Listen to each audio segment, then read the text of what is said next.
All right, here we are with episode Me Seeks and Destroy, directed by Bryan Newton. Yeah. Say Introduce hello. yourselves from down there. Sorry. Okay, fine, Hi, I'm fine. Ryan Ridley. I'm Bryan Newton. I'm Justin Roiland, Dan Harmon. and here we are as a group of four to talk a little bit about this episode. It's like you guys have never done a DVD commentary for a season of your television show before. Gabby's first commentary. Oh, man, this is my second one. I'm virgin. Ever. I'm virginal to all this. Let me show you the ropes. This space station was particularly hard to draw. That's my line. By the way, the Nintendo cartridge I pushed against. No, I didn't want to do that, No, and then I backed down and said, fuck it. Thank It's you. fine. Thank you. for Justin, that. I know this is on you, but I always thought these the family should have been more like demonic looking, like kind of Evil Dead-y. What you know? They get there, dude. They transform. Do they? Yeah. Yeah, Like watch. right here. Oh boy, somebody Well, all right. didn't do their homework. I love this scene. You guys did a great job. I didn't touch it except to like edit it down in script. Yeah, the main premise to that, we want it to look like Event Horizon. Yeah, Yeah. awesome. The only edict was like, oh, we wanted to warrant this scene because the real beginning of the story is Right here, Yeah, yeah. is Morty saying, I can't stand the moral ambiguity of our adventures anymore. Yeah, I remember you guys telling me that you wanted that beginning sequence to seem like a tail end of a previous adventure Yeah. we never get to see. Which And, we yeah, loved. and one that is in particular a mind fuck, Yeah, yeah. which and everybody just took the ball and ran with it. It was great. Yeah, the beginning of that and this sequence right here was done by Juan Leon, who's one of our board artists on the show. He did a Yeah. fantastic job. He's directing season 2 now. Yes, he is. I gave him most of the action stuff because he's better than I am. I love this is the bet, the bet that takes place like lowest stakes ever. That was sort of this was one of the last parts we wrote because we had failed to come up with an adventure for them, and at a certain point it was just like things were getting so ridiculous with what we were making up that I said, okay, well we can do all this with the booby buyer and all that stuff if we go back in the beginning and have Rick and Morty say this story is about adventures and whether or not they're good or bad. Yeah, and Morty's version of an adventure versus Rick's. I feel like it's like a reflection of you and me story-wise. It's like you're Rick and I'm Morty, and it's like I'm gonna lead an adventure, and you're like, all right, Okay, but here's the thing. yeah, exactly. If it sucks, Yeah, I think a lot of people picked up on that from the show. There was a big debate over the size of the Meeseeks. Remember, half the crew and staff yeah. thought they It's should be so small, and interesting, half yeah. thought they should be big. I always pictured them small, but then when I realized too. they were going to be 6 feet tall, I was like, wow, that's really interesting. It's also creepier because Yeah. they can Yeah. strangle you. Well, I mean, I always imagined them very big just because the tasks, it's like they have to be normal height to. But we went so far down the road with realizing half the people were imagining them small. Yeah, I and then think all of a sudden one- we all found out. Wait, what? You thought they were going to be big? Yeah, One of that the- was so funny to me. One of the early scripts, I remember, they were tiny. Like, it implied they were Yeah, I small. Oh think- yeah. Yes, that's why. I mean, Justin, like that's just like half the show needs to be like Justin.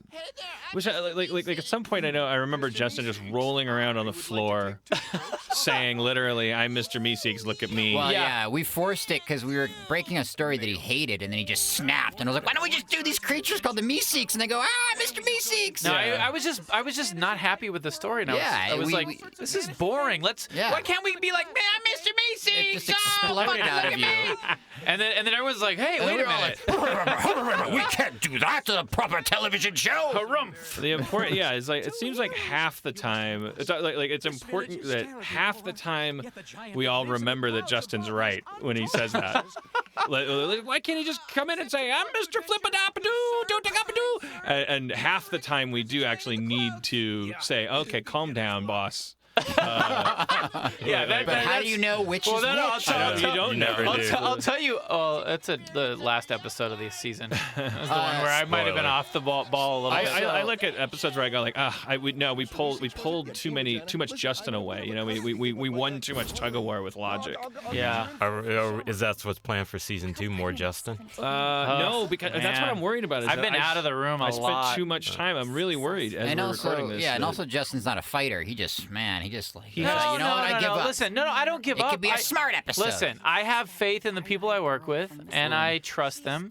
And I always feel like I have further steps in which to influence and bring my Meeseeks energy to these stories. That's You some high also, energy. by the way, speaking of Meeseeks energy, you didn't want to be the voice of the Meeseeks. I That was didn't. That was Yeah, a fight that Yeah, that's you were ridiculous. on the That is wrong true. side of. That is true. Yet, how many times did you record for the Meeseeks? Twice, because one record my voice was this scene. If you listen to my voice in this scene, it is shredded, but it's fucking great. I don't think the Meeseeks would have caught on as much as they have if you didn't do the voice of them. I originally wanted to have like Vache, me, Scott Chernoff, you all mean these mix it people. up? Yeah, like every Meeseeks had a different voice. And then Harmon's like, "No, you gotta fucking, you have to do this shit." I was like, mean, "All yeah, right, this we're- scene, if I- we're gonna you write were a right, story 100%. about this." I really was The not. director has something to say. No, I was saying that I this, did not this wanna do it. particular scene I really loved your read on for the Meeseeks. This is bordered by Mark Maxey. But Oh, like, yeah, I've yeah. gotten several comments about how many people love your take on like, Yeah. it's like, I don't know, he's trying. Yeah, he's trying. Yeah, you gotta relax. There's a longer version of the scene Ryan wrote that where there's other golfers that come by and they're getting impatient. Yeah. And Jerry gets really nasty. Oh yeah. Did that Meeseeks stop by the golf shop, or did he just materialize with He's his been there. Scottish? No, he was there. So yeah. No, he- that's the one he had from Geared up. Yeah, that's the earlier original today. Meeseek. Oh, yeah, that's right. There it goes. Oh, yeah, there it is. That's the threshold we just crossed. That there's another so crazy one. how popular the Meeseeks are. Nuts. Yeah, they're Love probably it. like the third most popular character on the show. Yeah. All we gotta do is find the treasure room. So you always have to figure out, and but the difficulty is just when you realize that's the secret, then that's when you start forcing it. Oh. There has to be some way to just like bottle your raw insanity. Yeah. We got a cameo coming up. Oh yeah. Harmon Giant. Oh, that's so funny. It's actually And Steve Agee's voice, unflattering. right? Yeah, Steve it's Agee. Yeah. from the Sarah Silverman program, but clearly drawn as me. This was particularly fun. We love the idea of like the blood pulling. It seems like several times throughout season 2, while writing it, we keep being. I keep coming up with solutions story-wise that involve someone slipping and bashing their head open. Yeah. And we keep being reminded, oh, we used that already. Yeah. Well, there's always you go to the darkest place. Yeah. Everybody's dying Oh, violently. it's Rob Paulson and Tom Kenny. Two animation voice legends. You're really showing me how it's done. This sequence. And a dream come true for me to be able to direct and oh my god. Popular is what makes people like you. Well, the most important love you can receive is from yourself. Okay, Jerry, you gotta just choke up on the club. Actually, that sequence with the giants in the courtroom was a lot longer. Remember that original there was montage we had? I think there's a whole trial where In the fact, there's evidence presented. Oh yeah, that's we right. had the first animatic viewing and we knew, or me and you went and sat and we were like, this isn't working, and we had to go back and shuffle. We did a lot of work to it. You'll see if you watch the animatic on the DVD. I think the original animatic is in there. Yeah, is that- in this package. That part also, I think, was a really good cut because it was a lot of work to do, and you're right. We were just like pulling up old, like, oh, they're tiny and that's funny gags, and Yeah. that got old really quick. Remember, Rob Paulson had a lot more lines. Meeseeks don't usually have to exist is great. long. It's getting weird. There's Guy Fieri / Fat Me sitting down. Oh yeah, Here comes a cameo from Ryan Ridley as the savior giant lawyer. Yeah, the go-to Jewy voice. Whoa. This story. Love Jews. it's really you don't look Jewish. Love Jewish Thank people. you. I also don't behave or think Jewish. That's an anti-Semitic statement. Your Honor, I'm from a tiny person's advocacy group, Is and this I supposed to be designed like me? No, No. not at all. Were never read their giant This rights is what I look like in real He life. did look a little too much like the Simpsons lawyer, I remember. Yeah. Yeah, we that's had why some- we changed it. I'm deconstructing Just gave him hard fetal thing we alcohol say. syndrome. I have fetal alcohol syndrome. Fee, fi, fo, fum. My mother's been drinking since I've been in the womb. I love I that. have a reduced understanding of the laws of cause and effect. I love that how Morty just keeps slipping out of these situations. Deus Ex Machina. This story just makes no sense, and it's a story about not having a story, and I love it because that's the story. I know it's the story. It's It's so the story. great. I'm no stranger to this. So great. But it drives me nuts. Like We got to do more of this I stuff. also loved it because like it's the only episode which isn't really a sci-fi premise because like the Meeseeks are magical, Yeah, and then they're it's- in a giant fantasy Yeah. world. It's a fucking fantasy game. Did Rick? Going out. I'm assuming he didn't invent the Ooh, Meeseeks hey, box, can I or just did say, he? look at Beth's outfit. know. Sexy. Hello, nurse. We actually originally had a different hair design where it was like a lot more sleeked up. Yeah, what happened to her new hairstyle? I don't know. She just got it done. I'll blame that on dive Bar- in between those boobies. Because Jerry didn't react to it. Yeah, we drew Sorry. it, but I'll blame it on Bardell. I can't take it anymore. I just want to die. We all want to die. We're Meeseeks. The opposite of humans. Just want to die. this is another success by Ridley writing wise. The edict was just like create like a Game of Thrones like kind of conflict that erupts between them over Jerry's stroke or Now this is fallacy. where we started breaking things apart and reshuffling in the second pass of the animatic. Yeah. Because that scene continued. Well, I realized at one point that if you're going to have a attempted rape scene in a bathroom and you also have an army of Meeseeks starting to destroy each other, that either your episode is going to be categorized as too violent, that you keep going to the violence well, or if you edit it in a way that you chop them up and make it seem like it's then all of a sudden you're brilliant. It's like the art of violence. It's like a Godfather all of a sequence. sudden, All of a sudden you're brilliant. Like I need more of that. Yeah, this scene I didn't touch. This dialogue. This is when I was like, okay, fuck it. Like I think I was like, I wasn't in the office and you guys wrote this whole thing with the booby buyer and all this By stuff. the way, can I tell you a story about the writing of this? This was me being angry and Ridley just going, "Oh, what if there's a Mr. Booby Buyer?" And I'm like, "Yes." Like, "Oh, what if there's a fucking Mr. This?" And Yeah, I'm like, "Yes." I don't remember that, but apparently I was really frustrated. Everybody remembers that. You were fucking pissed, and I was like, "Yes, that's exactly what this needs." Then thank you for the anger because Every I love angry Mr. Booby Buyer. fake pitch you spat I was out, I was mocking like, you, "That's and going you were in, going, baby." Yeah, that's what I'm talking about. I was like, "Do this more often. This is perfect." I just love the fact that this random character shows up obsessed with her boobs and Yeah, then just, like, disappears into the slithers crack of into the a wall. crack. I was like, I gotta do that. There's no way I'm not drawing that.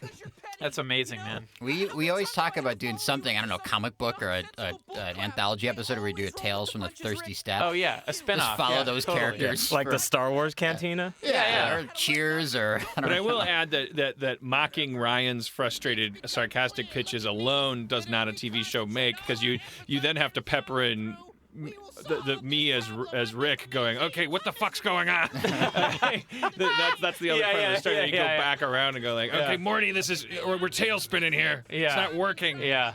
And then the illusion is that it's supposed to be like that, but I still don't get it. I love it. I fucking love it. This is one of my Rick favorite is saying ones. that the culture at this bar is like unstructured, but it's just that's just life for these people. What are you, Who are you That's it. judging? Yeah. It's guy who Morty's buys boobies adventure. and I mean, slithers Morty, into the of ceiling. course it's gonna be. And then I'm like, okay, fine, but someone has to get almost raped in the bathroom.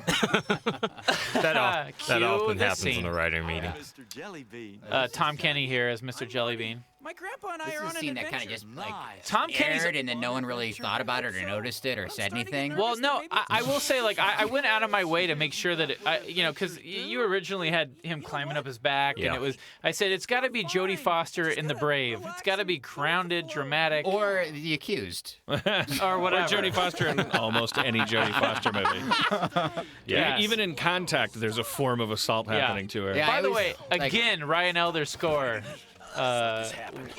Congratulations, Ryan Elder. Yeah.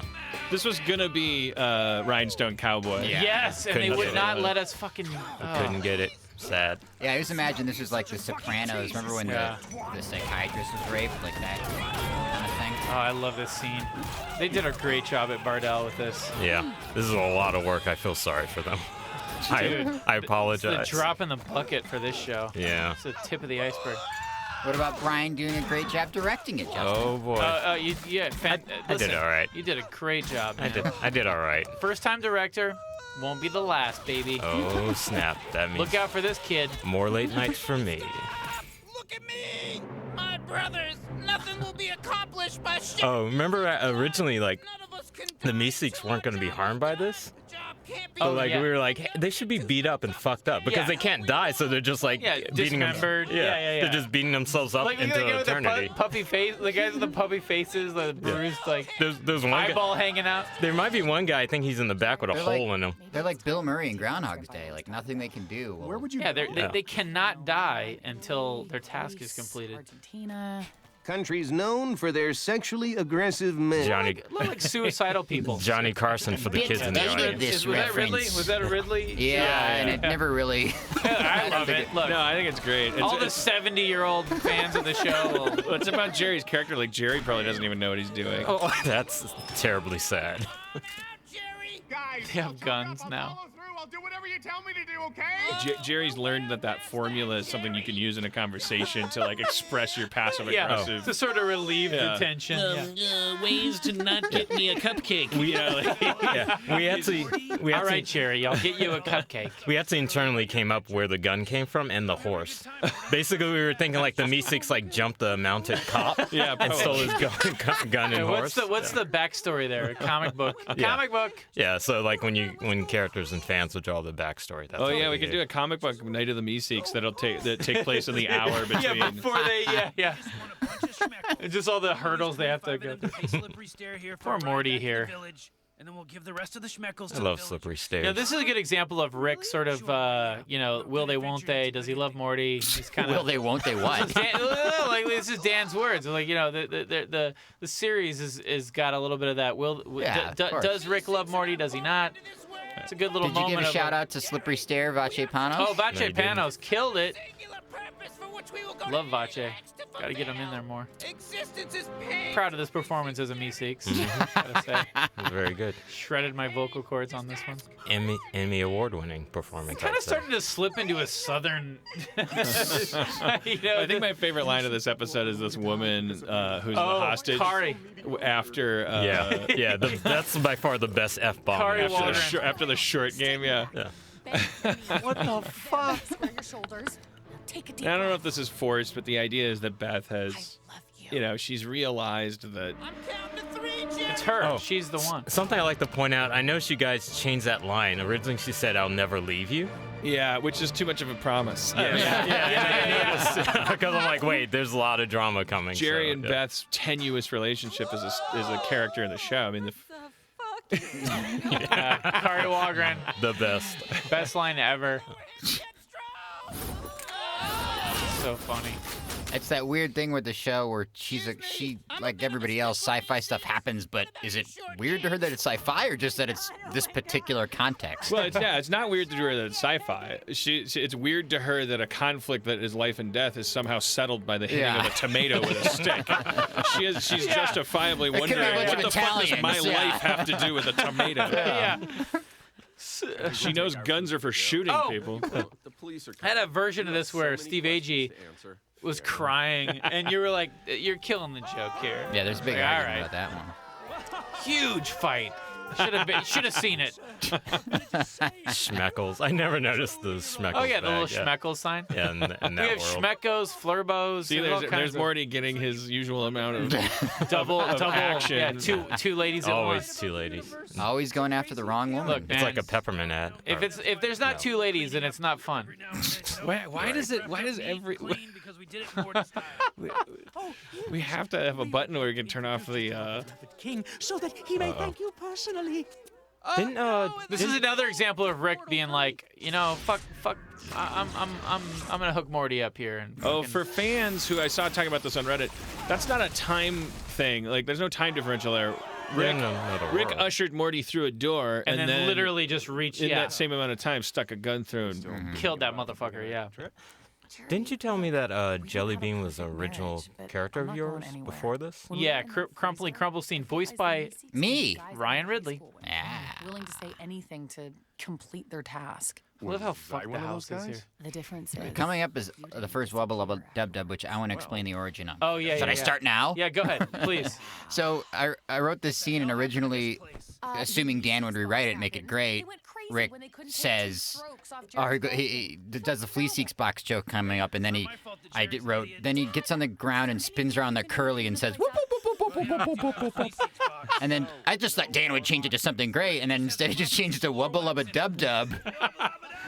Wait, I did that? Yeah, you changed. So I just had him going. Wait, hold on. I think I might have had a little something Hold to do on. with that. Then Dan rewrote it where he just says what he's saying, and then you in the booth pronounced That's it. my catchphrase. By the way, if you listen to it back there, you'll hear me say very clearly a couple of different catchphrases. I'm like wubba lubba dub dub, and then I go wubba babu babu. It's like, and then we just sort of like somehow landed on wubba lubba dub dub. And then it became his catchphrase, and then everyone's like, "Boy, these guys are really trying to cement a catchphrase." But no, we're not. Boy, they're really going out of their way to get a catchphrase. It actually became a catchphrase among us. Just the guys just working on buy the show. wubba lub dub T-shirt.